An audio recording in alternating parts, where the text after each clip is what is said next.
Today is September 29th, the evening of Monday, September 29th. Spencer, how are you? I'm good. To clarify, I'm drinking Summerberry Waterloo and Lime Mint Spindrift tonight. Gosh, dude, you got both? Competition for the not a sponsor of this episode. See, Spindrift's like you're feeling a little more edgy because now you're actually throwing in real juice and a few more calories. Yes, me and let's see if I can spin this around. All 4 of those calories.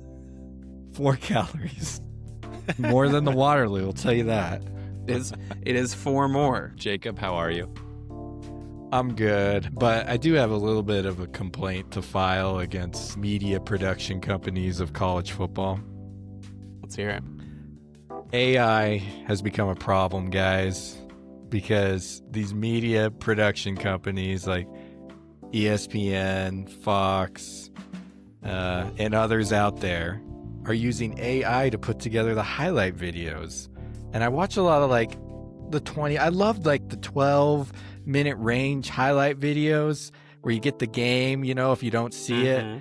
And I literally watched one where they didn't even include a safety in the highlights. The plays that they pick, they just don't flow. They're not always the big plays, but they've just put in the algorithm. Any play over 15 yards, any sacks. And so when a QB gets pressured and then runs out of bounds for a loss of half a yard, they'll include that in the highlight reel because it's technically a sack. Our world's getting lazy with these highlight reels. I get that. I wanted to get caught up on some of the late night games, and I watched one of the highlight reels for it was BYU Colorado, and at one point the Cougars were driving and they had a 3rd down run and they were just short of getting the 1st down, and then it jumps to the next play and it's Colorado ball. And I'm like, did they miss a field goal? Did they punt? We'd also like to shout out Yahoo Sports for having the wrong result for Middle Tennessee State this week, saying that Middle Tennessee State beat Kennesaw State when in fact they lost. AI scraping game news isn't always accurate. Well, and it wasn't even the still game says news. Actual result. Yes. Yeah. It's whatever, and it even has it on the record. Middle Tennessee has 2 wins, and Kennesaw State has 2 wins. They're both 2 and 3, which is not correct. Which, as scrapers of game information, we don't rely on Yahoo Sports, the disclosure. But it's very important that people using AI double check at least who won. It only grabbed 3/4 of the game, which, technically speaking, Middle Tennessee won quarters 2, 3, and 4, but they missed the fact that Kennesaw State scored 21 points in the first quarter. That's so funny. I guess that doesn't matter to Yahoo Sports. It's all about the last 3 quarters. Jacob, what is this show about? This show is about properly rewarding teams for their on-field play. This is a model that Spencer and Drew, the SND, has built to show exactly who has performed the best up to this day, who has beat the best opponents, who has won in the most dominant fashions. And it ranks those teams to see how they did and where they stand against the rest of the field. It's the ultimate bias-free, merit-based ranking system. Do these rankings say who's going to beat who this weekend? You better believe they are not. These are not predictive ratings. Say it with me. These are not predictive ratings. It just, we won't tell you who's going to be who. We have a good idea of what games might be competitive based on how their ratings are. Because if their rating number, not just their rank in the list, but the actual rating number is really close, then we have a reasonable degree of confidence that these two teams have put together very similar resumes up to this point. There's a higher likelihood that that'll be a really competitive game. But we don't make the call on who will win. And at the end of the day, you might have a team that's just a gold star 10 out of 10 team, and they just haven't played the strong parts of their schedule yet. And you have a weak team who has been clobbering weak opponents as well, and the two of them might have a similar rating, and guess what? The weak team's going to get blown out. won't predict that, but over the course of the year, this will just get better and better as more teams have more chances to prove their merit on the field. Correct. We are going to roll out the top 50 teams heading into week 6. And Spencer, you mentioned this, and I'd like you to expound a little more. Clarify rating, what rating means on this show, and ranking. So the rating is what we're actually going in and calculating. We use a model behind the scenes. Long story short, we're taking into account how you play on the field, not just what the box score result is at any point in time, but what that box score is all through the game and how you perform all through the game.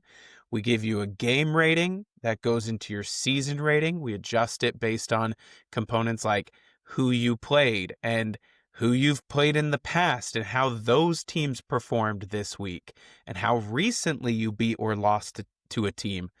And then that's going to spit out your rating. And then from that rating, we rank you. That's all it is to it. We take your rating, we order you from 1 to 136, and that's how we get the S&D 50. Perfect. So welcome to the S&D 50, week 6, rankings reveal. Let's get right into it. The way we start every show, we review last week's games, review how competitive they were, see how the model was in accuracy and in calculating competitiveness. Then we'll go into teams that fell out of the S&D 50, honorable mentions that didn't make it in the S&D 50, reveal the top 50, and preview week 6. Week 5, games to watch. We'll review the top 5 games that the model identified as competitive, and we will see how that fared. Number 75, Georgia Southern, went to James Madison, who was number 73. James Madison walloped Georgia Southern 35-10. The competitive rating was 63.4. That game was not competitive. Again, for all of our listeners, a competitive rating of 70 or higher is considered competitive in the model. Number 2, LSU went to number 1, Ole Miss. Ole Miss won 24-19. The competitive rating was an 80. Must-watch television. That was competitive. Number 83, San Diego State, went to Northern Illinois in the game of the week. I know you didn't watch it. The competitive rating was 101.4. We've not seen a score that high. The final score was 6-3, and the Aztecs roll on. Number 85, Jacksonville State, went to number 82, Southern Miss. Southern Miss stomped the Gamecocks 42-25. The competitive rating for that was a 63.4, not competitive.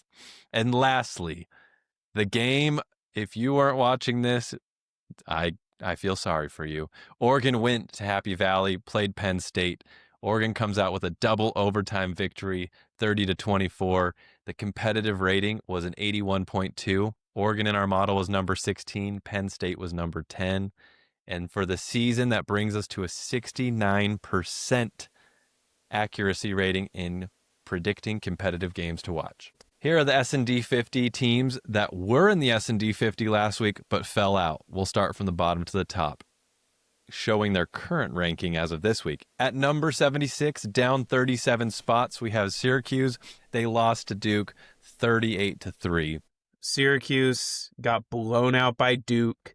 Made me ask a lot of questions about like how good Duke could really be, but I think the story here is that Syracuse did not have their starting QB. He is out for the season, right, Jacob? Yeah, and gosh, you wonder if the soul of the team left with the QB.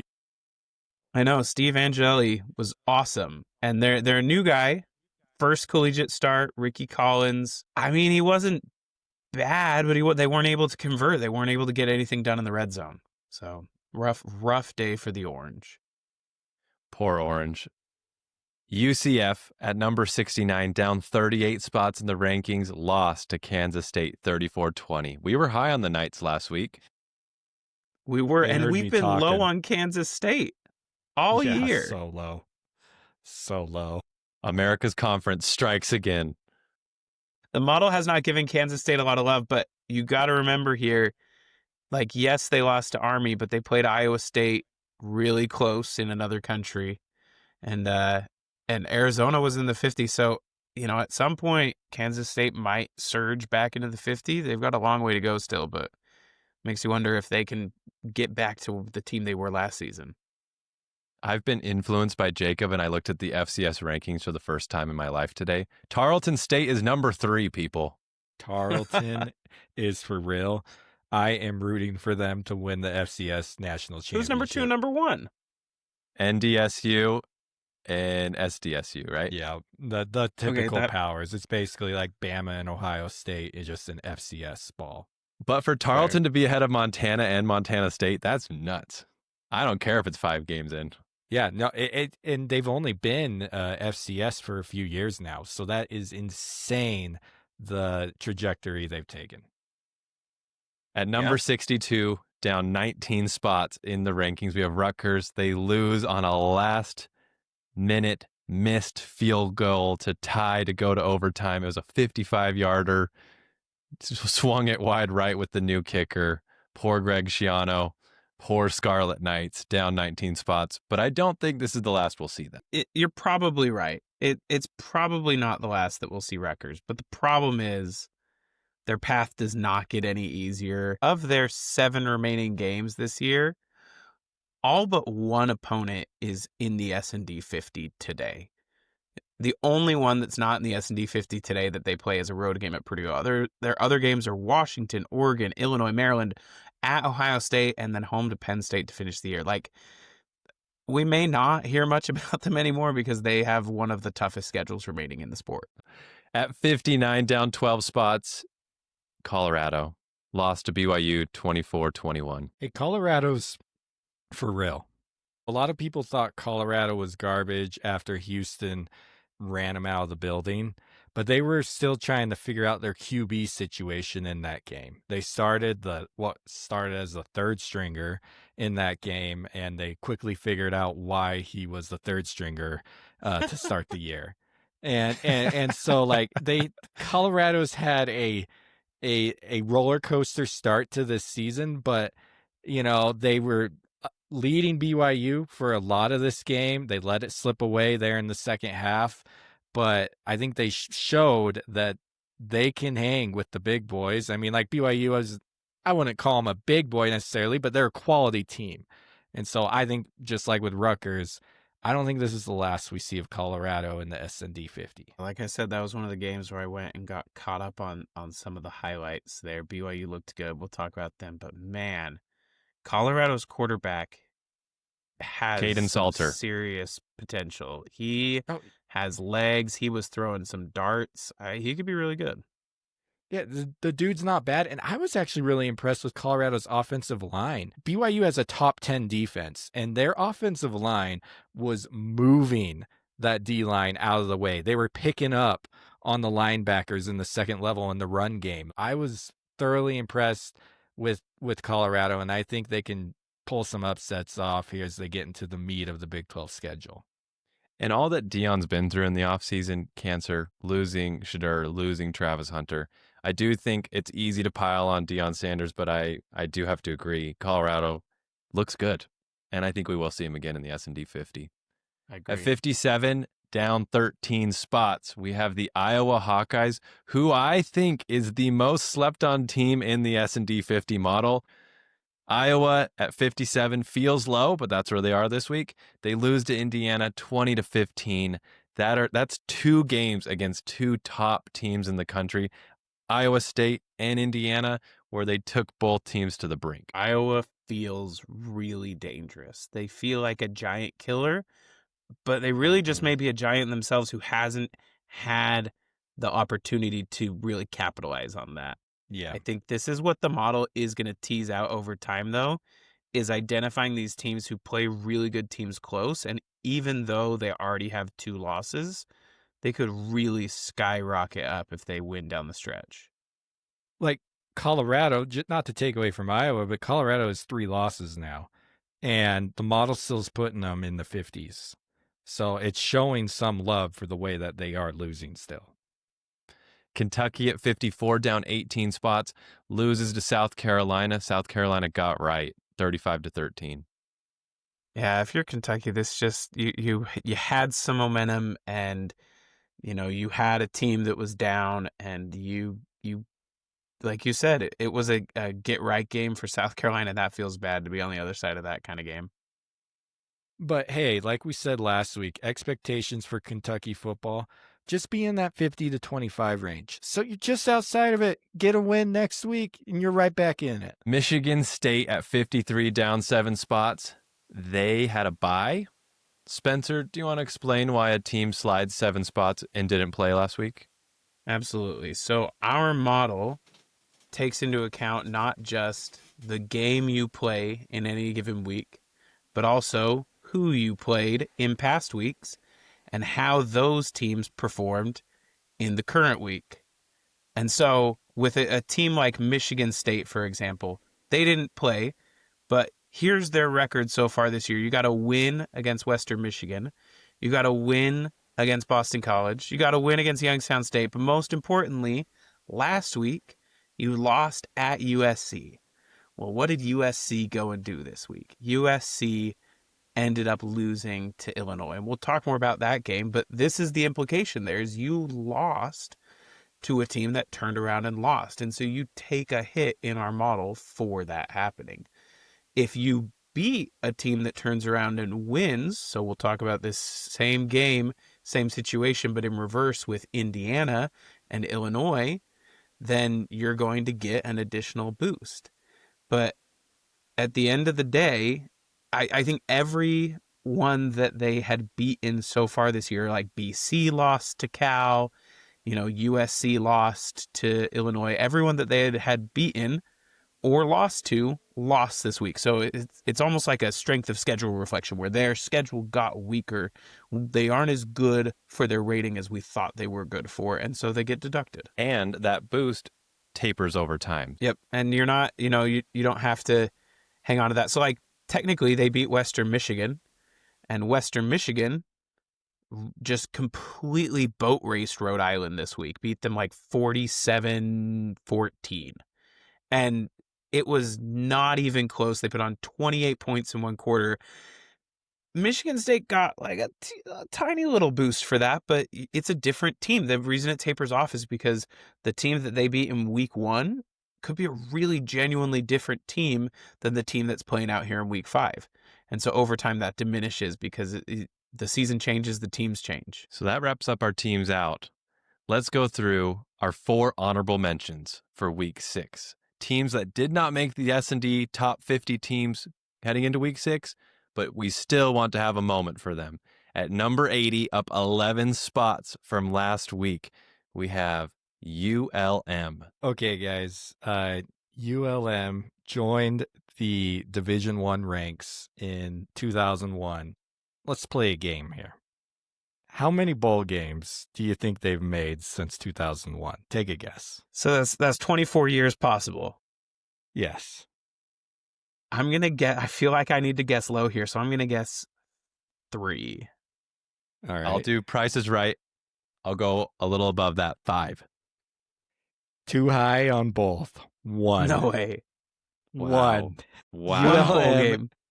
ULM has been, they've had one winning season in the last 30 years. We can go back even further than 2001. One winning season in the last 30 years. And I think this is awesome to see them sitting at 3-1.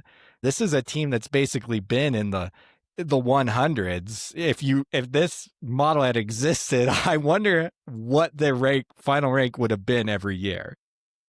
Honestly, not good at all. So how do you not give a shout out to them at sitting at 3-1 with they're sitting at 3-1 and they're looking like they might make a bowl game this year. Last year they finished 5-7, just barely missed it. Oh, Yeah, that's so sad.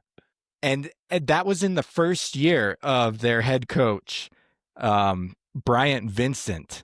And so year 1, he took him to 5-7. He's got him humming here in year 2. And not only is he the head coach, he is the interim athletic director right now of the whole university. Holy moly. This is the story of the college football season for myself as a G5 lover. I am going to be watching ULM with much interest for the rest of the year. New Mexico at 64, up 4 spots in the rankings. I don't think anyone expected the Lobos to be here at 64. Hey, Going into week 6, they clobbered rival New Mexico State last week, 38-20. hey, don't say nobody, because this guy talking right here is not surprised one bit. You said it last Jason week. Eck can coach. That man turned University of Idaho into a top 10 FCS team within 2 years of getting there.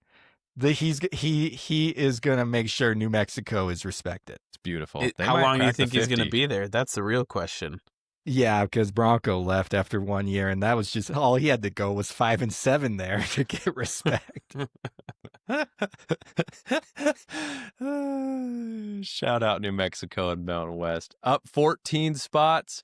We've been talking about the Ohio Bobcats all year. They're at 58. They beat Bowling Green 35-20.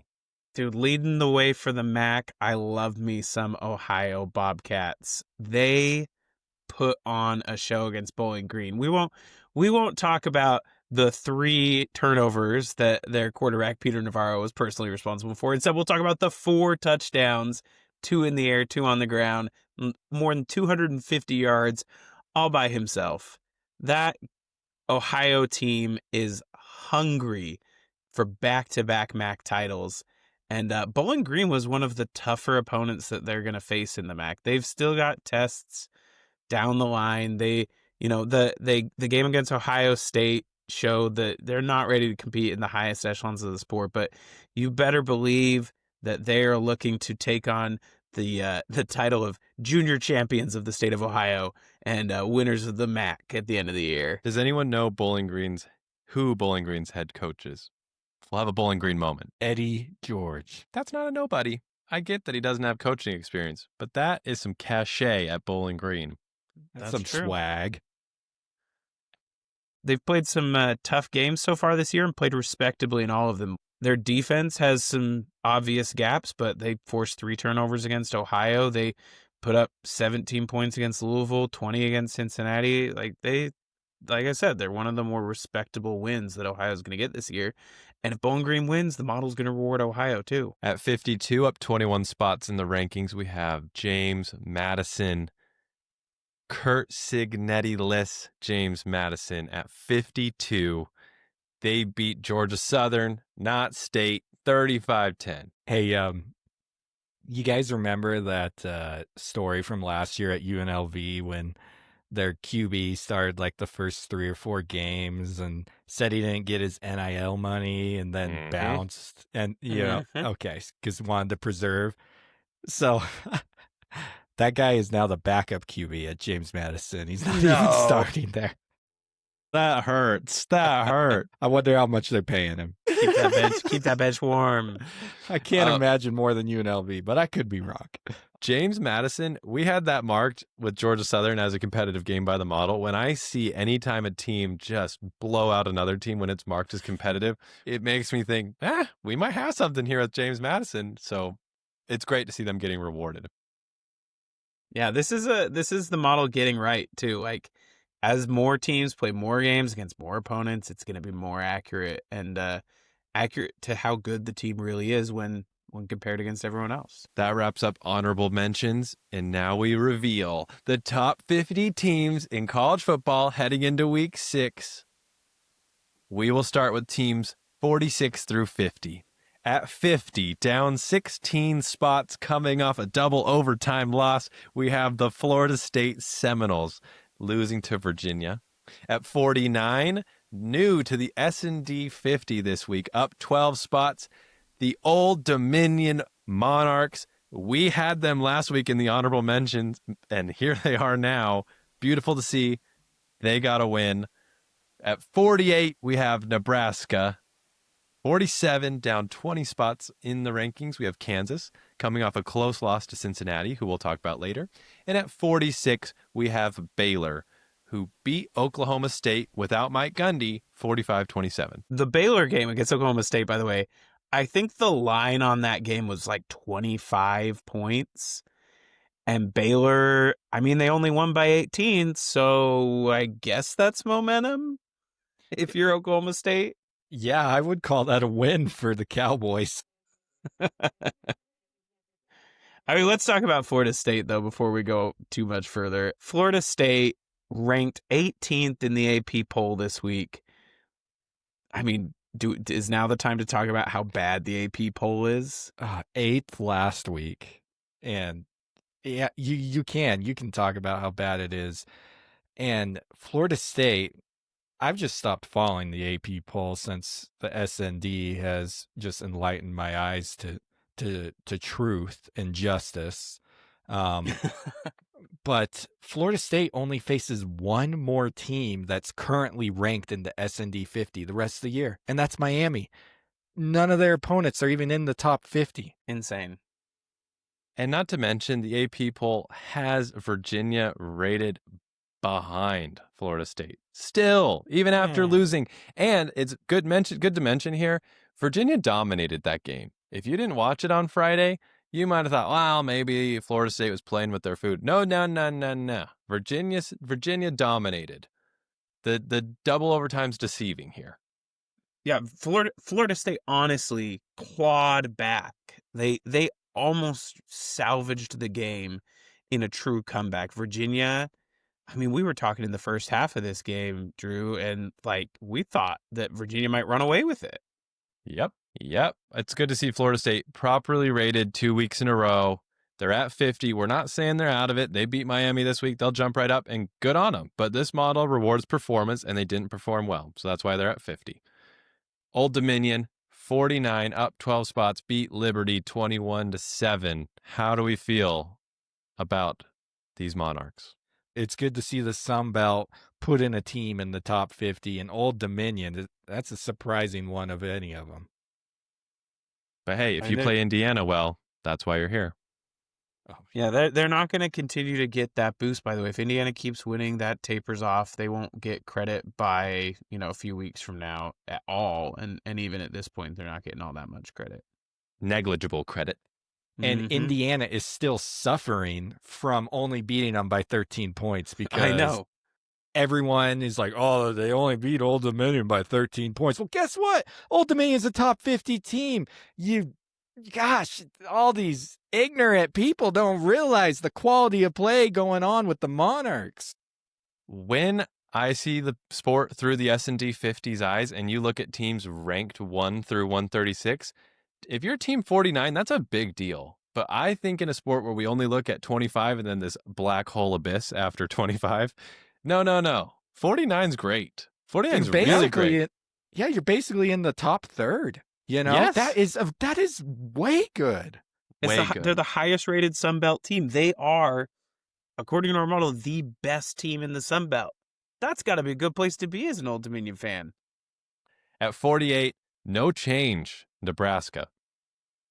They had a bye week. They got a tiny little bump in the rating, but no change for now. Yeah, we'll talk later. At 47, we have Kansas. That Cincinnati game, I don't know if you guys watched this. I watched it. Kansas has new turf on their field. The end zone has wheat in it. Looks amazing. So cool. It's beautiful. Packed out stadium, back and forth, score. We'll talk about Cincinnati in a minute, but hey, Kansas played well again. And again, it is a loss, but they played well, which is why they're here still in the top 50.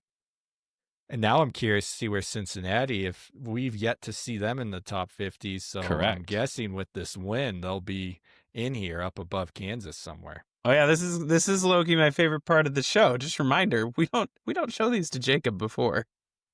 This is great. It's not all the details. He gets a little preview, but this is good stuff.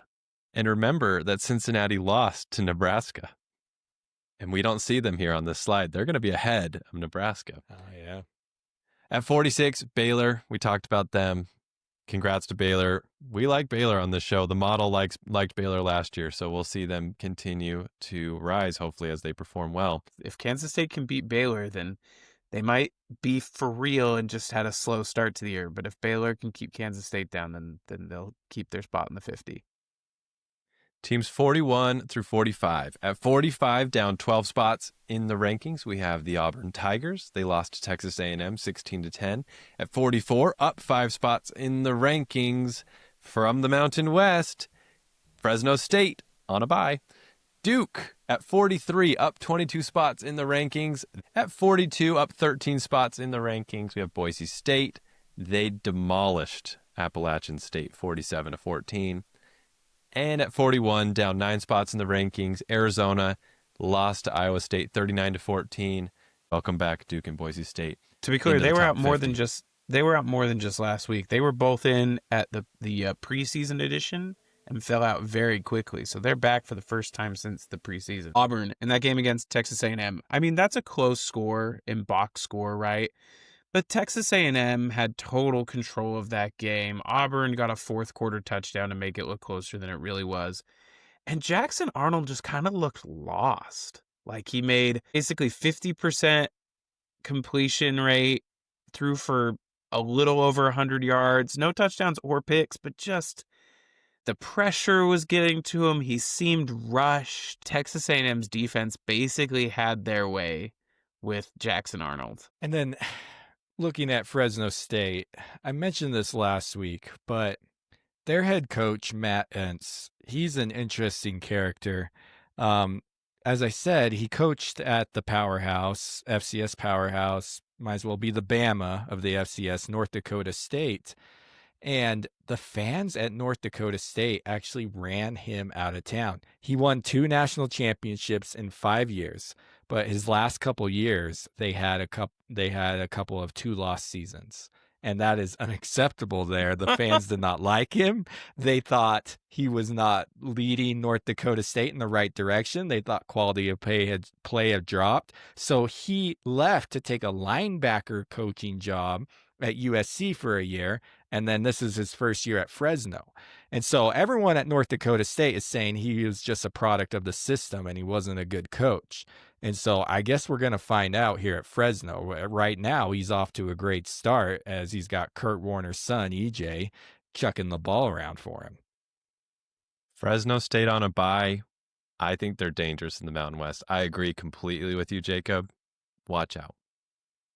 Yep, and their game this week is against Nevada, so that should be a cakewalk for them based on how Nevada's been playing this year, which you wouldn't know if you didn't follow the model.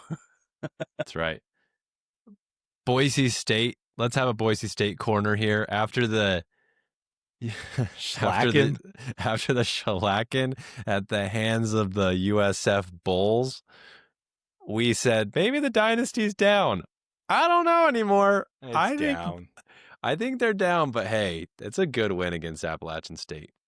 Well, I mean, you want to know if it's up or down? We'll find out. Yeah, Notre Dame. Dude, that's right. This week, big game for him.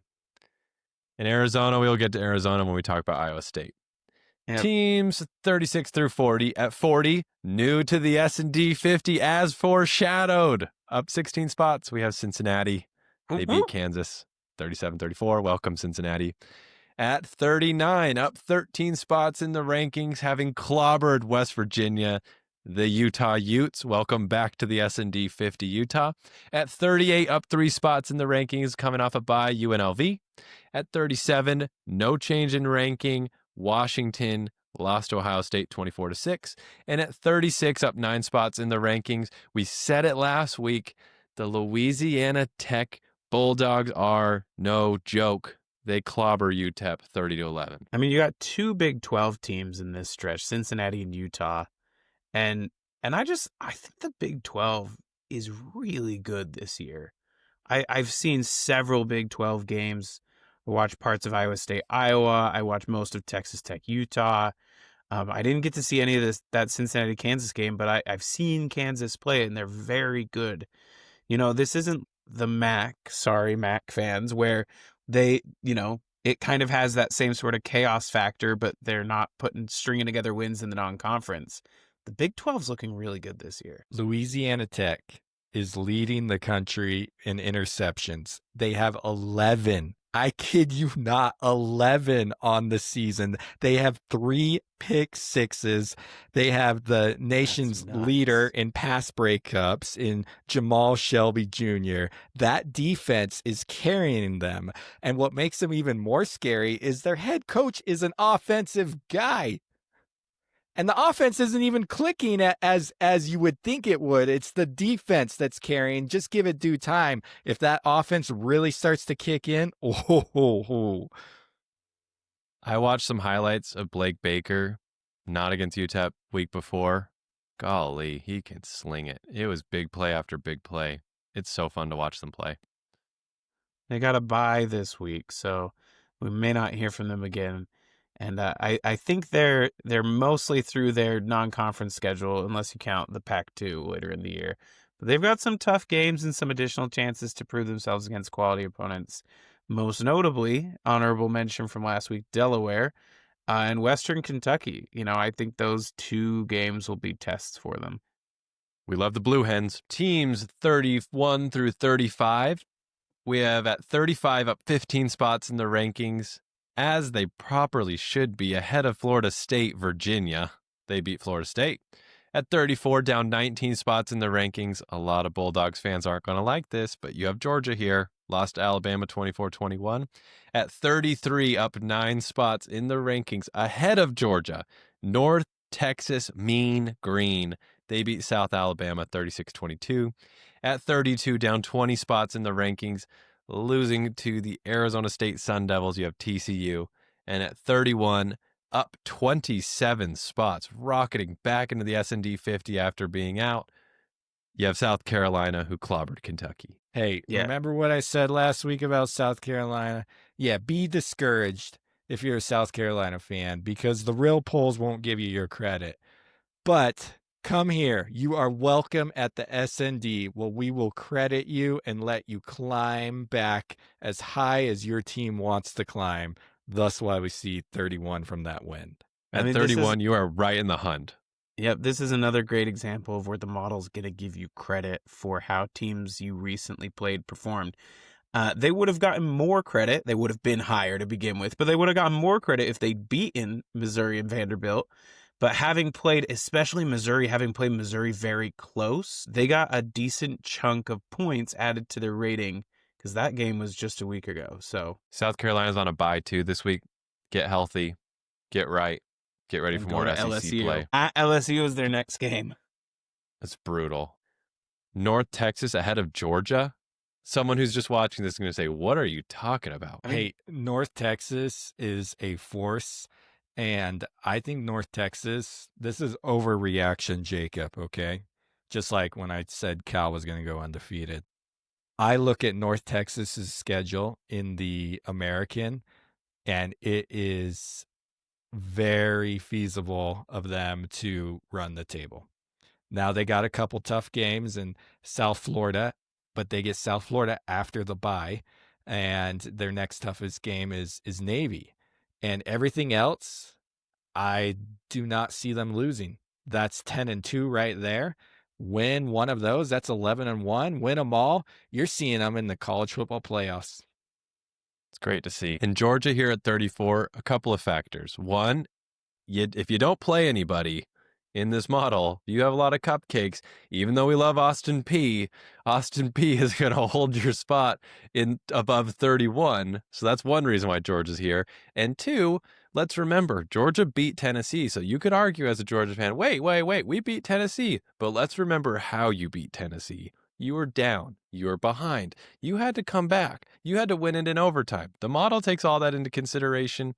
And against Alabama, you trailed. Our model doesn't give the SEC like that name brand credit. Like, no one would blink an eye if instead of Georgia here, we had Iowa State. No one would bat an eye if we had, what we're going to see where with some SEC teams that aren't where you would expect them to be. But have no fear. Our model loves the SEC still. just maybe not the marquee brands you were expecting, because there's no blue chip bias here. But Georgia has every opportunity to bounce back. If you're in this top 50, heck, if you're in this top 35, any win against a good team, you're going to be shooting right up. So I will say they have the easiest, in my opinion, of all the remaining SEC teams. I think they have the easiest schedule left. They play Kentucky, Auburn, Florida, super winnable games. They have tougher games, home against Ole Miss, at Mississippi State, home against Texas, home against Georgia Tech. Throw in a Charlotte game towards the end there.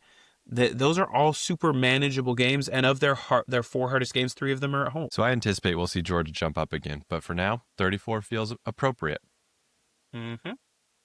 Teams 26 through 30. At 30, down 2 spots in the rankings, we have the Houston Cougars, who came off a nail-biter. This game shouldn't have been competitive, but it was. Win against Oregon State, 27-24 in overtime. Texas, down 4 spots, coming off the bye. At 28, up 12 spots, we have Notre Dame, who dismantled Arkansas and got their coach fired. Poor Arkansas.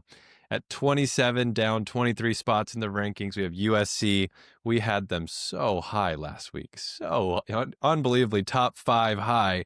They lose to Illinois, walk-off field goal. Played great, but hey, here they are at 27. And at 26, down 3 spots, we have Maryland coming off the bye. My favorite thing about the Houston win, by the way, is this is just kind of evidence here that you won the game. It was super close, but it was somebody you should have beat by way more. And the model only gave them 15 points. In a rating where we're talking that you're at 5372 is their rating for those that are just listening and don't see. Like, these rating points range from at the worst to the worst were like the low 4,000s. The best to the best haven't even cracked 6,000 yet. Like, your total range is 2,000 points, and you only got 15 points for this win. So it's one of my favorite things about the model, that it doesn't just matter if you win or lose, it's how you win or lose. Like, do you perform to expectations? Do you exceed expectations based on like what the merit-based model says you should be going into a game? Houston underperformed dramatically. They didn't lose. They're not going to get a lot of credit for this. They almost got as much credit for beating Oregon State as they would have gotten if they'd blown out an FCS team. Well, and on the opposite side of the spectrum, to just compare there, Notre Dame got 98 points for their shellacking of Arkansas. Mm-hmm. And that was a road game against a team that was 51, just outside of the top 50 last week. And Arkansas making some changes. Arkansas corner here, firing Sam Pittman was probably the best decision the team can make at this point. I kind of love that Bobby Petrino is kind of hanging in the wings and being like, please hire me now. So he's the interim coach. Welcome back, Bobby Petrino at Arkansas. But Get the neck brace out.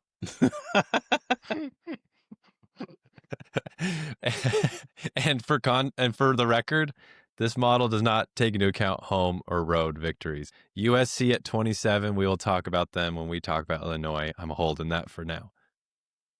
Teams 21 through 25. At 25, down 1 spot, you have the Memphis Tigers, who beat FAU. At 24, down 14 spots, we have Penn State.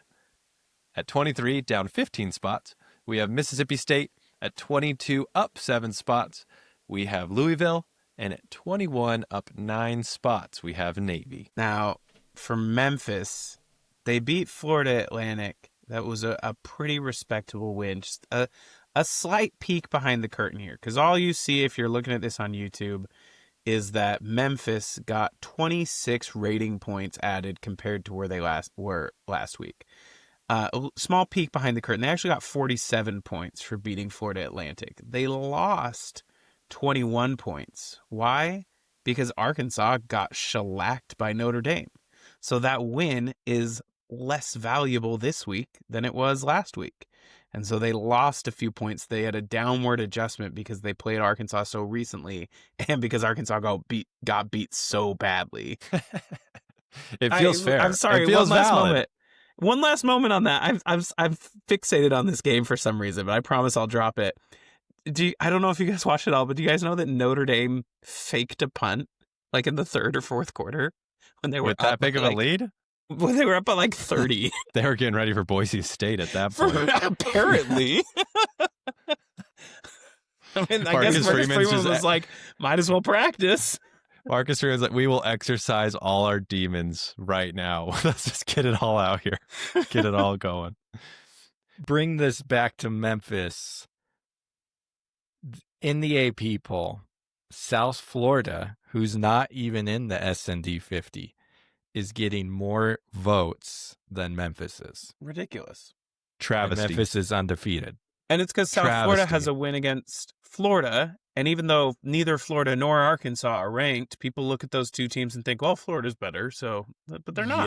Yep. And Boise Exactly. State. And that Boise State win. We And know that how Boise Boise State- State that holds is- favor in the It's worth polls' something eyes. at least. I'll say that. But they Correct. lost. Losing is always punished by the model. Penn State at 24 feels so right. But we will get to Finally. this. We will get to this later. We're going to get to Oregon. I'm holding back. But Penn State at 24, we had them last week at 10. They were not the number 3 team in the country. They had not performed like the number 3 team in the country. They had not played anyone to give them any reason to be the number 3 team in the country. Shout out Seltzer Water. Penn State at 24. Now, I wasn't sure 23. if I wasn't sure if the mic would pick me up popping open a new can. We'll see if it catches it this time. At 23, we have Mississippi State. We got a lot of mentions in the comments this week on our videos that Mississippi that's State has That's a no euphemistic way of business, putting it. no business being in the top 50.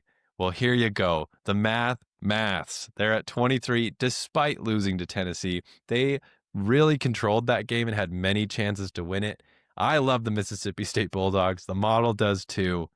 Hail State. My Josh Pate shout out of the show, because I realized after listening that I do one every week on accident. But my shout out to him is that going into this game, he made the comment that people are down on Mississippi State because they wake up in Starksville every morning. Like it's kind of a bias situation here.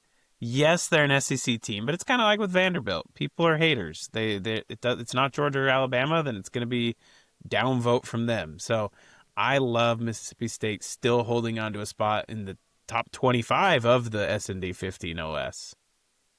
Let's have our Louisville moment, Spencer. If we're going to do the Josh Pate moment, Louisville. let's go right back into the Louisville moment. We got to mention Louisville if you're Spencer.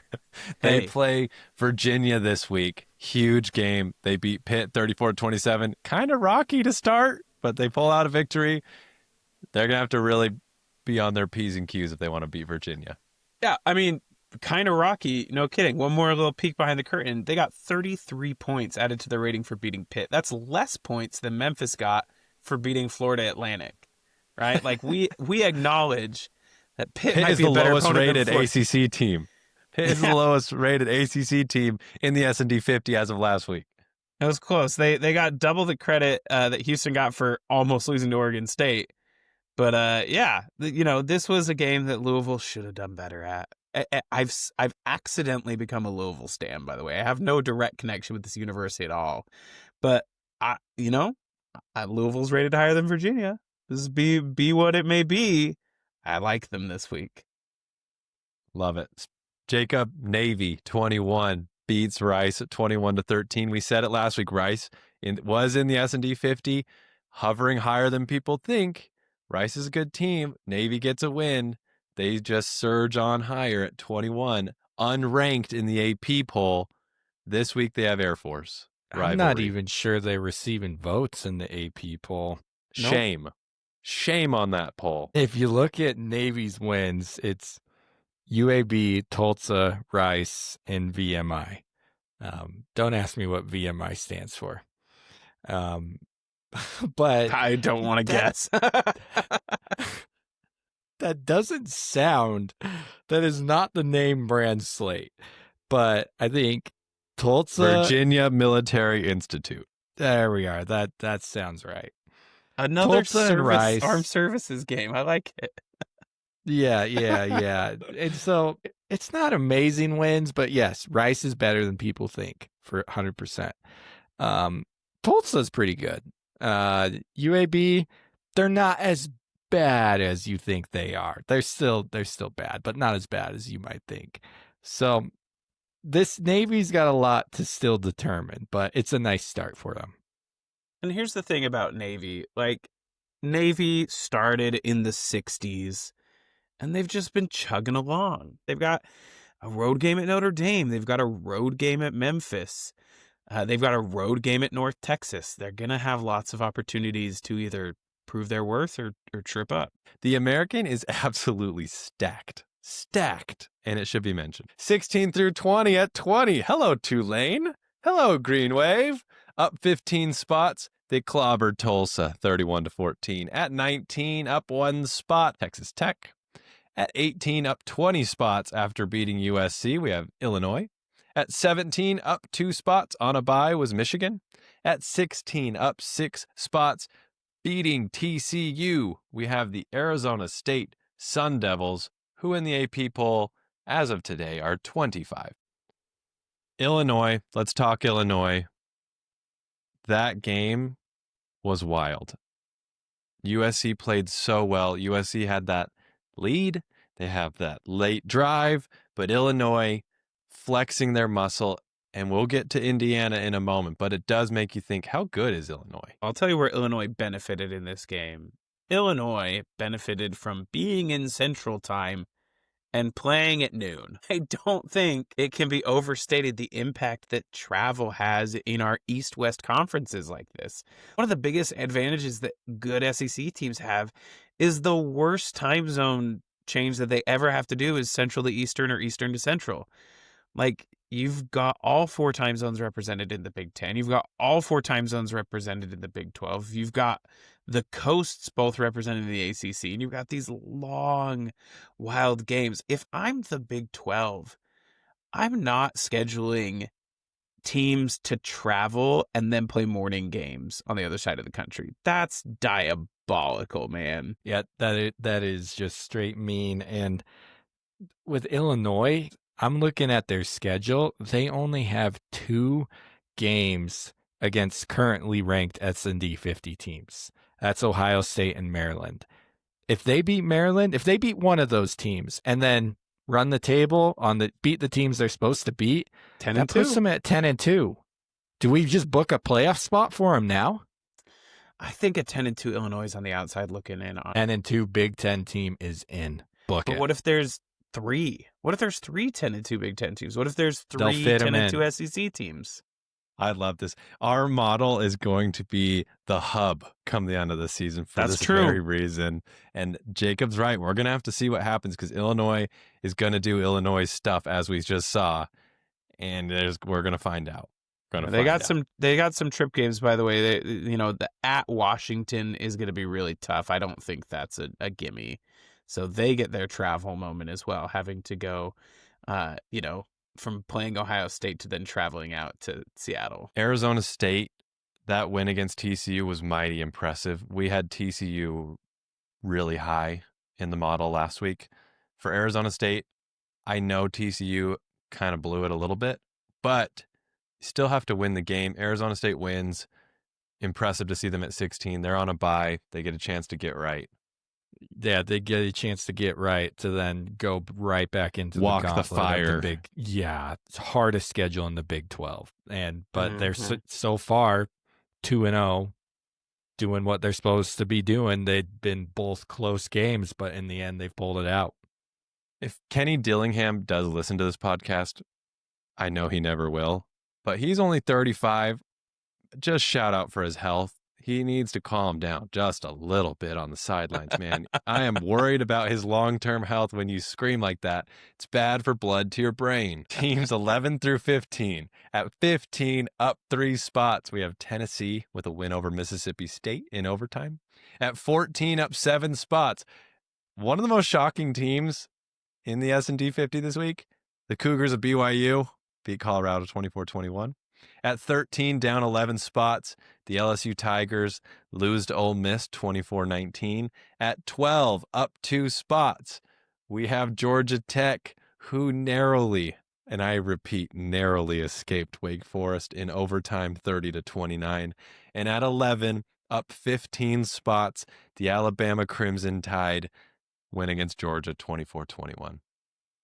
I mean, you look at BYU sandwiched there between Tennessee and LSU, and especially you might ask, why is BYU ranked ahead of Tennessee? Well, this is the model doing its model things. If we only looked at who you beat and how you beat them, then while neither Tennessee nor BYU dominated their opponent, Tennessee got more points for beating Mississippi State. They got 88 points compared to 68 points that BYU got for beating Colorado. Everyone that BYU had played up to this point in the year where they were still getting any kind of credit, which is ECU and Stanford, both of those teams won. Tennessee, meanwhile, they beat Mississippi State. They got more points for that. We already talked about that.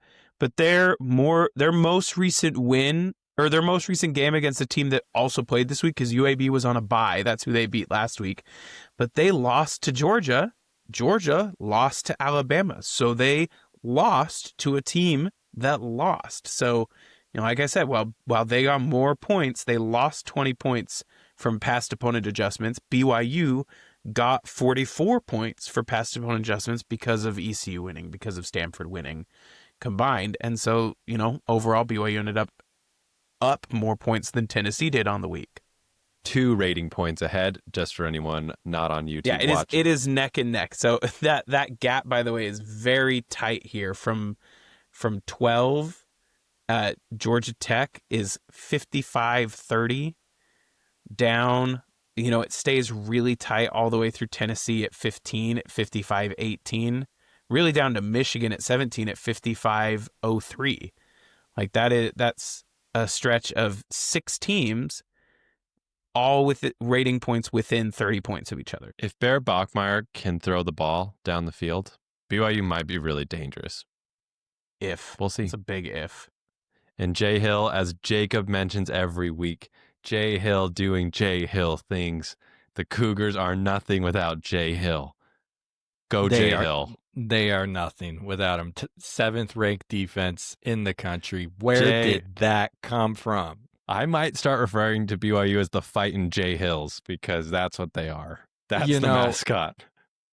When Jay Hill takes his next head coaching job, just book a playoff appearance for that school. I don't care if they're in the Mountain West. Okay, it might take a few years. Arkansas would like book a word. it. Book it. You give that man 3 to 4 years. Yeah, Arkansas, man. If you are willing to support Jay and give him what he asks, and whether that comes with assistance or recruiting or his house size, whatever it is, give that man whatever he asks for. He will take you to the playoffs. You're never going to find a human on earth that will hype up ex-FCS head coaches more than you, Jacob. I don't think it exists. And of those FCS coaches, Jay Hill is number 1 on the list. He is. Now, the rare moment of silence. The rare moment that the AP poll gets it right. LSU at 13 in the AP poll. LSU at 13 in the S&D 50. That just feels right. Tennessee as well. Sometimes 15 in both of them. Tennessee at 15 in the AP, 15 in the S&D. Ding, ding, ding. AP poll does get it right sometimes. We'll give them credit where credit's due. LSU at 13. We will get to that game. Not there yet. Georgia Tech escapes this week. They're on a bye. But again, that Wake Forest game, going on the road to Wake Forest, is just one of those moments where you've been the hunted now over and over again. And they just needed to get to the bye week to get right. We saw it with Iowa State. We'll get to Iowa State. But you just got to get to that bye week at this point in the year. Yeah, if Georgia Tech opens up against Wake Forest, gets a little more points, got a little more credit for the rating, they might have cracked the top 10 this week. But it's a wait and see moment for the Hornets. Alabama at 11, up 15 spots. See, Georgia, you can be in the 30s one week, and you can jump up as much as 15 spots with victories because the SEC is the SEC. Alabama at 11 also feels right. The AP poll has them at 10. Yeah, maybe Bama fans will get off our backs now about having them so low. I mean, that loss against Florida State doesn't look as good this week after they went and lost to Virginia. Sure doesn't. All right, top 10. At 10, down 1 spot on a bye, Miami. At number 9, up 7 spots, the Oregon Ducks. The fighting Dan Lannings beat Penn State in double overtime in the Happy Valley whiteout game. At number 8, down 2 spots, we have Oklahoma. They're on a bye. We do know John Mateer has a broken bone in his hand that was surgically repaired. This model does not. Oklahoma at 8. At 7, up 10 spots in the rankings, we have Vanderbilt with a win against Utah State, 55-35. And at 6, up 7 spots, Missouri. We would love to hear from any Missouri fans in the comments. If construction did in fact carry on during that UMass game, they win 42-6. Okay. I've spread a lot of hate about Missouri and them not leaving the confines of their construction-ridden stadium. But I was looking up some Missouri stats today. This blew my mind. Now, there's an asterisk by this because all of this has been done at home. They have yet to leave their home base. They have the top-rated defense in the country. And on top of that, they have a top 5 rated offense in the country. Bo Prabula, let's talk about it. If you're Penn State today, how badly are you kicking yourself that you let Bo Prabula walk and you let Drew Aller throw that pick at the end of double overtime to lose the game against Oregon? I mean, Bo Prabula's a Heisman candidate. He absolutely should be at this point. And said it last week. They've got tough tests remaining still. They've got road games remaining, believe it or not. But he is solid. Missouri is solid. Eli, hats off to you, my guy. Eli was right. Here is my last.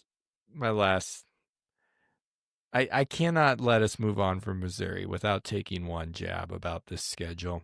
It's still the schedule. We still talk about it. You want Missouri's schedule in the SEC. I love it. Get it one more time. Are the college football players, the players on Missouri, are they feeling like cheated right about now? I mean, like, because part of playing college football or like any sports is the experience of hitting the road, staying in the hotel room, hanging with your homies.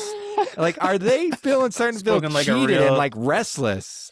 Like, dude, we ain't ever going to get out of this town. We're stuck in Columbia. I didn't realize I was Columbia's just great. signing up to play only in Columbia when I signed the play for the Missouri Tigers. Stuck in Columbia and ranked. Stuck in Columbia and ranked 19 in the AP poll. Egregious at them at 19. This is what I love about this model, by the way. We have SEC teams at 6, 7, and 8, and we haven't even revealed the top 5 yet. But you know who's not at 6 and 7? Georgia, Alabama. It's Missouri and Vanderbilt. Texas. Why? Because no Texas here. Utah State. They beat Utah State 55-35. That is the closest margin of victory anyone has gotten from Vanderbilt so far this year. 20 points is the closest anyone has gotten. And that includes a road beatdown at South Carolina for these Commodores. Kudos to Utah State, I guess, for having the closest score. So they play at Alabama this week. We'll talk more about that game. But Vanderbilt is the top 10 team here, right? Missouri is the top 10 team here. I don't care that these aren't the blue chip brands. If you flip-flopped those logos, these wouldn't be top 10. They'd be top 5. They'd be 1 and 2 if this was Georgia and Alabama. Correct. And I'd like my moment here, Spencer. I remember week 1, you said, I don't know about Vanderbilt. And I said, convinced. I'm convinced, man. Vanderbilt. Talk about Heisman candidate. Wagon. Pavia. Diego Pavia, man. Oh, I mean, Putting on golly. shows left and right. Absolute Love me a dog. JUCO product. Here. Dog. Dude. Diego Pavia is a dog. We will get to this Alabama game. Pause. We will get there. Oregon. Dan Lanning. Ben said it last week. He loves Dan Lanning in these matchups where it comes down to coaching. Again, the smirk he had on the sidelines looking up at 107,000 in white. That little smirk with the 2 pens in his shirt collar. Man, I would let my boys play for Dan Lanning. The calmness in the storm, the way he just lets his team cook. And Dante Moore, calm as a cucumber. You know why? Because there's trust. There's trust. And Oregon, wagon. I love the Oregon Ducks. We're going to see them jump higher, I think, as the season goes on. But they do have a big one against Indiana. Teams 1 through 5, speaking of Indiana, at 5, up 6 spots, we have Iowa State. You said They that. beat People are going Arizona. to think that's Indiana. That's funny. I like the lead-in, but it's not Indiana at 5. Iowa State at 5, beat Arizona 39-14, dominant.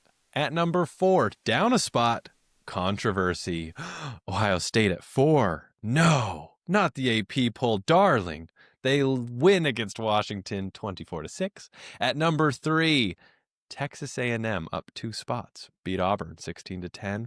At number 2, the spiciest take you're going to find this week in college football. Last week it was Ole Miss. We had Ole Miss at 1. That was spicy. People didn't like it. Indiana at 2, beat Iowa 20-15. And number 1, as I said before, Ole Miss, week number 2 that they've been the number 1 team in the country. Dispatch of LSU in dominant fashion with a backup quarterback. Lane Kiffin is rolling.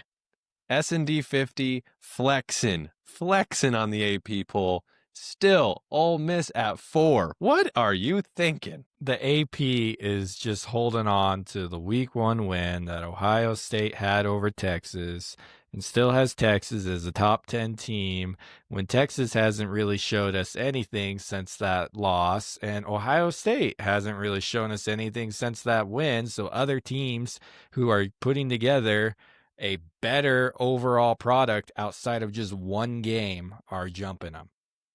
Correct. Iowa State at 5 feels right. Iowa Feels State so right. Iowa State in the AP poll is 14. Rocco Becht and Matt Campbell should be outraged. Absolutely outraged. They are, without a doubt, a top 5 team in the sport right now. You do not want them. Iowa State is without a doubt the most underrated team in the AP poll right now. I remember 3 or 4 years ago, there was a lot of hype around Iowa State. I think that was the Brock Purdy senior season. Everyone was saying that they were the dark horse to make that was a 4-team playoff. But people thought they could have been a top 4 team back then. We're still not hearing much chatter about them as a contender right now. It's quiet about what's coming out of Ames, Iowa, but they are dangerous, like you said, Andrew. This week they have Cincinnati. Big game, Cincinnati in the S&D 50 for the first time. It doesn't stop. Arizona was in the top 50 last week. They get Cincinnati this week. They will continue to show, and if you're watching the S&D 50, you will now know that Cincinnati's good, better than Nebraska, at least from a performance rating up through week 5. Iowa State's going to, if they keep putting on a show, they're going to keep moving up here, and I'm not mad about it. And talking about Texas A&M at 3, I like it. I have nothing against it. They've put together some quality wins so far. Looking at their schedule moving forward, most of the time when I'm sifting through SEC teams, I'll click on their schedule, I'll see what they have left, and I'm like, whew, that's a gauntlet. Ooh, that's a gauntlet. A&M was one of the few teams I looked at, and I was like, oh, hey, that's doable for the SEC. Their schedule is lighter, so they might be hanging around here in the top 10 for most of the year. One thing I'll say is their hardest 3 games remaining are all on the road. That's LSU, Missouri, and Texas. Maybe not hardest. They've got a game against Mississippi State, but 3 of their 4 hardest are on the road. Yes, the SEC is still a gauntlet, but I'd rather have A&M's schedule than Vanderbilt's right now. You're absolutely right, Jacob. That is a great path to have. And Mississippi State, they get Mississippi State coming off just a back and forth beat down of each other against Tennessee. I mean, that's when you want Mississippi State right there. So very favorable for Texas A&M. Indiana at 2. Let's talk about it. People are going to flip. Indiana, number 2 in the country. And it doesn't even feel like we have to dispute. I agree. After what Illinois did, now we've had our Illinois moment. USC was at top 5 in the S&D 50 in week 5. Illinois beats them. How good is Indiana? Knowing how good Old Dominion is, knowing how good Iowa is, even though the S&D disrespects them. Yeah, they are really good. I feel like that Illinois game was defining for them. I think if they hadn't beat them so badly, they wouldn't be rated as high as they are here. They wouldn't be ranked as high as they are in the AP. I mean, they're top 10. Indiana was undefeated at this point in the season. They may not have even been ranked by the end of September. People really were overlooking this team, and I think they're doing the same this year. Indiana at 8. They are at 8 in the AP poll. Again, another crime. That's a crime. Indiana is playing quality opponents. This isn't last year's Indiana who played every directional school in Illinois and then finally got Ohio State in November. They're playing teams here. Teams that even the AP poll knows are good in Illinois. It's a joke. It's a joke. Okay. Last thing on Indiana. They were 6.5 point favorites, I think, on Iowa. So they score that touchdown to go up 20-13. So now they're covering the spread. They get the ball back, and it's it's tight on whether they can run the clock out or not. And they got to take a snap, and it's a 4th down play, and there's still 8 seconds, something like that left. They're at their own 40-yard line. Our favorite QB, Fernando Mendoza, takes the snap and Heisman candidate. And this is what makes him a Heisman candidate. The dude just wants to win. He don't care about his rushing yards because the dude takes the snap at the 40, just runs straight backwards into the end zone until that clock hits zeros, and then dives down for a safety in the end zone, thus ruining the spread for Indiana. I bet there was a lot of unhappy bettors that day. Dude, what a smart way to end the game. I mean, it reminds me of that NFL play that's I feel like pretty famous where Baltimore, I couldn't even tell how long ago this was, but you might have seen it. Baltimore had the ball, 4th down. They're deep in their own territory. There's 20 seconds left in the game, and they go to punt it. Whoever they're playing runs back in coverage, and the punter just doesn't kick it. No one comes after him. He just hangs out. People are, it's more famous for the rules advantage. They had people holding and tackling people to the ground. And in the NFL, at least, if it's a safety, you can't decline because of penalties. And so he walked out on a safety. But it's the cerebral plays like that I love. I loved that. What a great way to end the game. And Kurt Signetti, you just see his soul imprinted across the team in games like that. And to do that, Jacob, in Iowa is one of the most Iowa things you could do. It had to have driven Kirk Ferentz crazy to watch that happen on his own field, right? Oh, yeah. Yeah, along with probably thousands of bettors. Oh, absolutely. Okay, Ole Miss at 1. We're flexing now. Ole Miss has a resume that needs to be discussed because they are absolutely dominating, and it should be acknowledged. So impressive what they're doing. Why don't we just book them in the playoffs? Do we book them in the Natty? No, that's overreaction, Jacob, going on. But it feels right. Like you said, a lot of these just feel so right. This top 5 just feels so right. Ole Miss at number 1. They've taken care of business against tough opponents, and they've done it in a dominant fashion. Now, yes, some games have been close, but they have controlled these games. They deserve this spot. And Trinidad Chambliss is really good, and he was their backup. He is not who they were expected to play.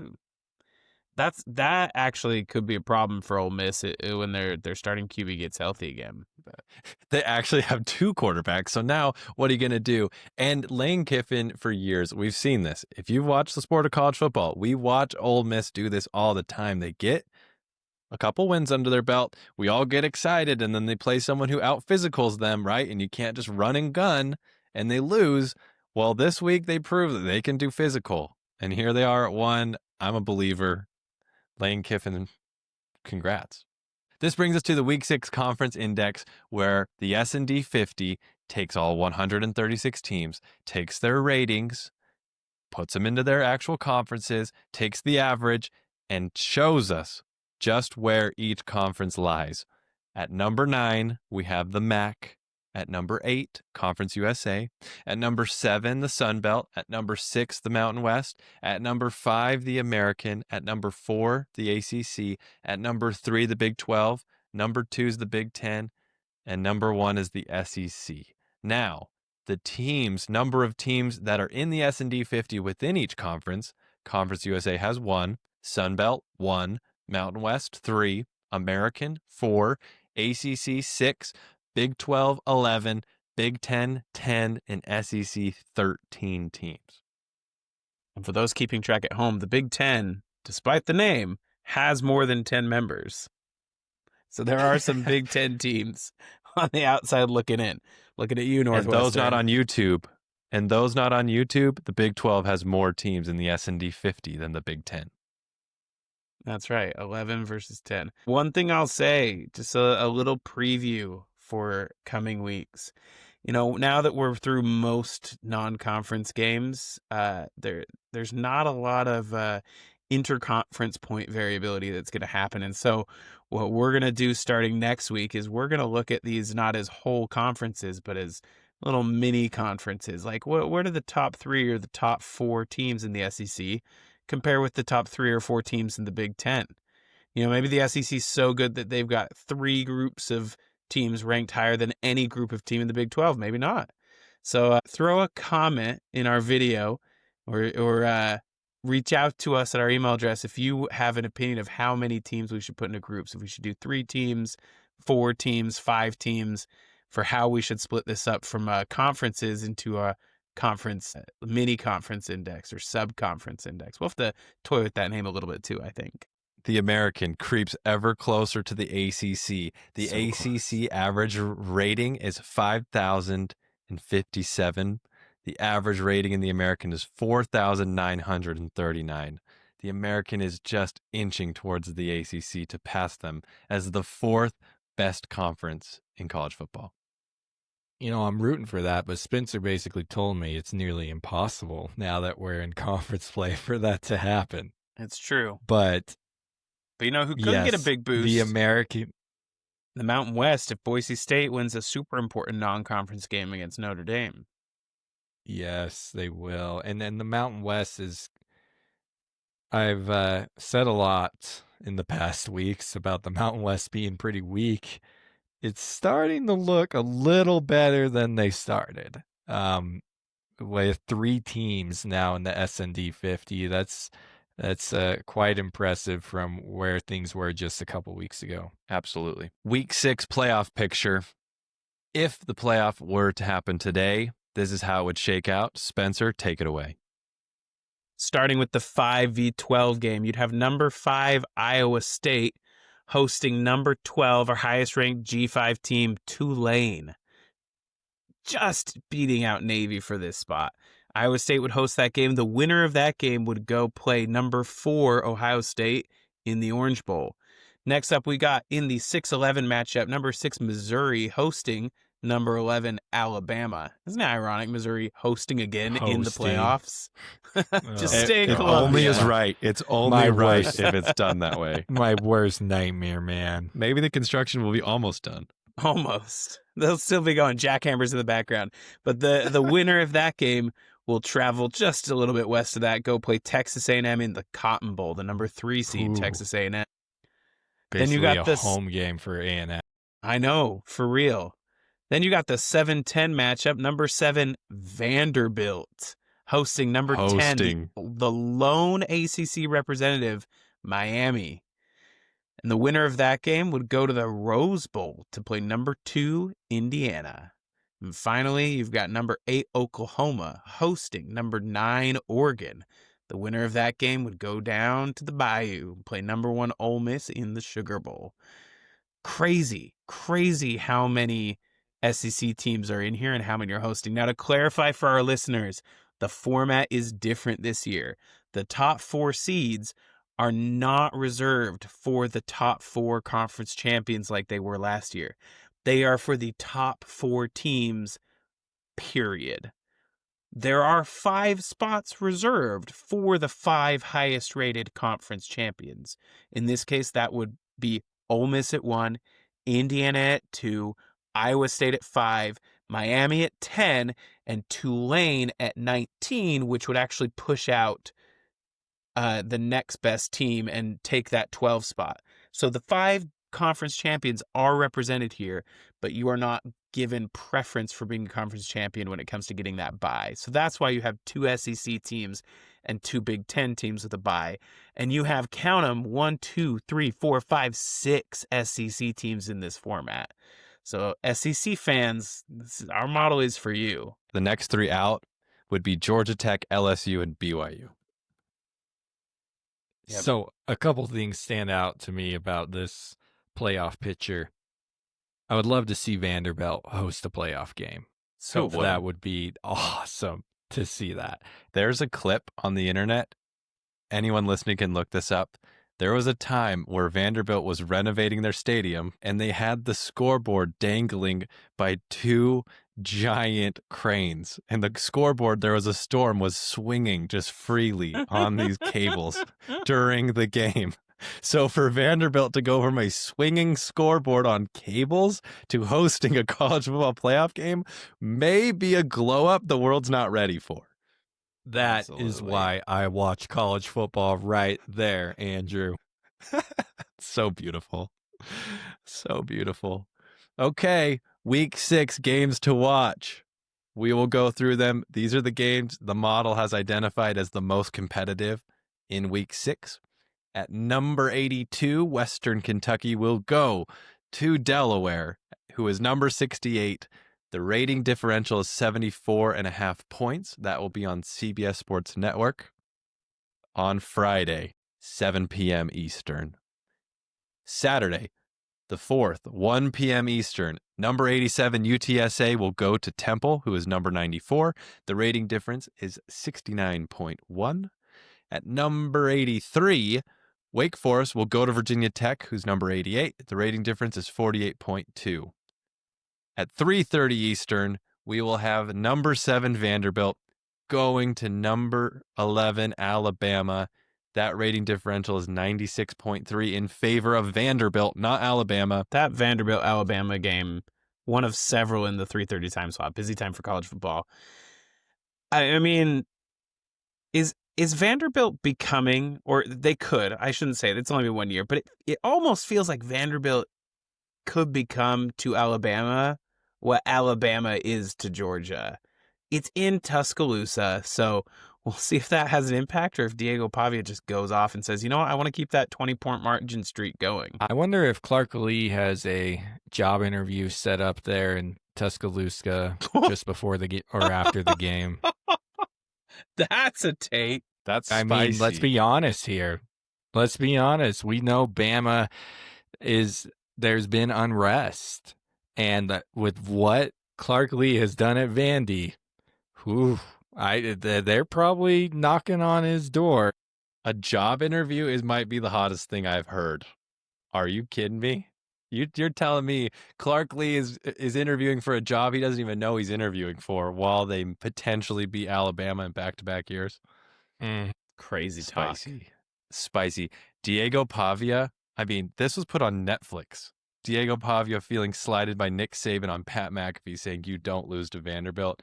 Vanderbilt beats Alabama last year. We all remember the moment. If this happens again at Alabama, it is like Johnny Manziel 5.0, I think. We have to start having that talk about Diego Pavia. He is a dog. He is calling his shot. He is not afraid of slaying anyone in his path. Incredible. So looking at our Friday night game with Western Kentucky at Delaware, we were talking about Louisiana Tech earlier in the podcast. They are the clear favorite in Conference USA, but these are 2 of the top teams that are looking to challenge, that might have a shot to challenge Western Kentucky and Delaware. I think the winner of this game is going to be in the driver's seat to be the top contender to Louisiana Tech.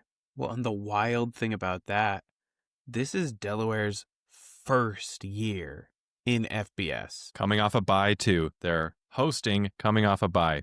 Great opportunity. And last I heard, the game was nearly at a sellout. It's incredible. Crazy. I love it. Go Blue Hens. When it comes to Delaware, the only thing I'll say about the rest of their schedule is that they also get to host Louisiana Tech. They play in November.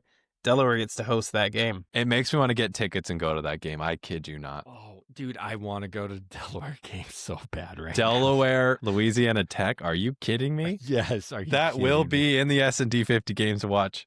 Book it. God. All right. Later in the 3:30 slot, like Spencer previewed, most of the great games happening are at 3:30 Eastern. Please block out your Saturday if you were trying to watch competitive college football. Following that Vanderbilt-Alabama game in that same slot, number 100 Miami of Ohio goes to Northern Illinois, number 101. The rating difference is 8.4. The rating difference between Vanderbilt and Alabama is 96.3. Guys, Northern Illinois had the best game of the week last week. They might do it again this week. Now, they were on the losing side of that game, so they're probably looking for a different result. But don't count out my Red Hawks, man. The MAC is tough against each other, at least, and Miami could contend. Stop it. Keep Spencer. it in. Keep Just it in. Stop it. Our other 3:30 games, number 80, ULM, who we highlighted at the beginning of the show, honorable mentions, will go to Northwestern. ULM has a rating difference of 57.9. This is number 80 versus number 70. I don't think ULM expected to be here, and I don't think Northwestern expected this kind of fight when they scheduled this game. How do you gotta feel if you're the lone Northwestern fan that listens to our show, knowing that we put you in an expected competitive game against ULM? That may not be a fun feeling. Now, Northwestern is favored by 10.5 points still, according to the Vegas lines. So, oh man, I'm zeroed in. That is my game of the week. ULM at Northwestern. If ULM can pull this out, this will be one of the biggest wins in their program's history. Don't sleep on Jacob calling the game of the week. He's the one who called San Diego State, Northern Illinois last week. So. Next game in the 3:30 slot, number 76 Syracuse goes to SMU, who's number 67. That rating differential is 38.5. But again, Syracuse, new quarterback. The model does not know that. We will see just how good the model is at predicting it without a starting quarterback. Yeah, this may be a miss on the model because it hasn't caught up to Syracuse's on-field situation yet. But I mean, the Orange could turn it around, and one of the hallmarks of our model is we're not going to count you out until you count yourself out on the field. So it could be close, but this is probably the game on here that even though it's got one of the lower rating differentials, rating differences between the teams, SMU's been strong. They've had some down moments this year, but SMU's a good team, good program, and Syracuse might be in trouble on the Vegas doesn't think it's going to be close. They got SMU as 16.5 point favorites right now. Whew. That's more than Northwestern ULM. Oh, yeah. At 4 o'clock on Saturday, not 3:30, 4 o'clock, we have Michigan State at Nebraska. Number 53 Michigan State, number 48 Nebraska. The rating differential is 63.4. This will be very telling for the Big Ten. Two dangerous teams in the Big Ten facing off against each other. Both of these are overlooked by most people in the national conversation. Both of these have potential to be giant slayers down the road. I like this. Of all the evenly matched games here, this is probably the one that I feel is the most balanced. Saturday, 7 Eastern, number 19 Texas Tech goes to number 30 Houston. Jacobs Houston Cougars, the place where Dion was crushed. The rating difference is 94.4. We will find out just how good each of these teams are. Prime time, Houston, man. yeah, prime time. Houston was, gosh, dude, that they had me sweating last week against Oregon State. They were looking ahead. You can't tell me otherwise. They were looking ahead. And what's up with the Pac-2 finally showing up last week? Washington State got themselves a big win. Oregon State nearly pulls the upset off Houston after they both just looked like down and out to start the year. They looked like the teams that everyone would just walk over all year. And Anyways, Pack 2 trying the flex, but Houston pulled it out in the end. This is going to be really telling, like you said, Andrew. Can Houston hang with Tech? This is a big one for the Big 12. We will find out, and I can't wait to watch. And again, if you're not watching the S&D 50, you will see that Texas Tech's number 11 in the AP poll, and Houston's unranked. So is that even a good game? Yes, Houston's number 30. Texas Tech is 19 in ours. That's close. Yeah, this is going to be a good win for whichever team wins the game. Like this will be marked as a quality opponent. This is Big 12 quality on display, primetime on Saturday, ESPN. That brings us to the end of the pod.